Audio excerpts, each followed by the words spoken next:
Salutări și bun venit la un nou episod. De fapt, astăzi nu va fi un episod. Vreau decât să vă zic. Hai să las camera.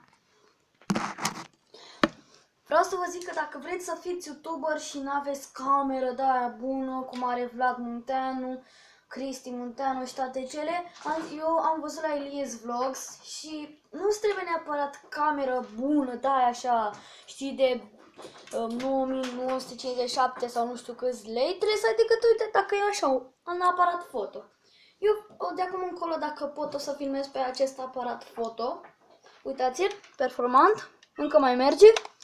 Uitați. Dau pe acesta și mi-arată ecranul meu, uitați, pe mine. Și v-am zis, uitați, merge și aici, asta. Deci acesta va fi un episod după că am mai postat un episod, dar v-am zis, dacă vreți să fiți youtuber adevărat, frate, nu mai filma cu camera aia de 2500, nu știu câți bani, de 1.000.000 și ceva de bani. Ia-ți, frate, dacă ai o cameră la îndemână sau un aparat, tu filmează cu el.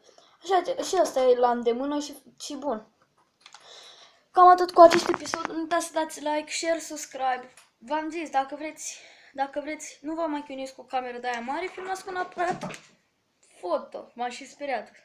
Va veni nuța, ia uitați. V-am zis, dacă vreți să faceți episoade, filmați cu un aparat foto, nu vă mai luați de la de nu știu câți lei. Cam atât pe acest episod, nu uitați să dați like, share, subscribe și ne vedem pe data viitoare.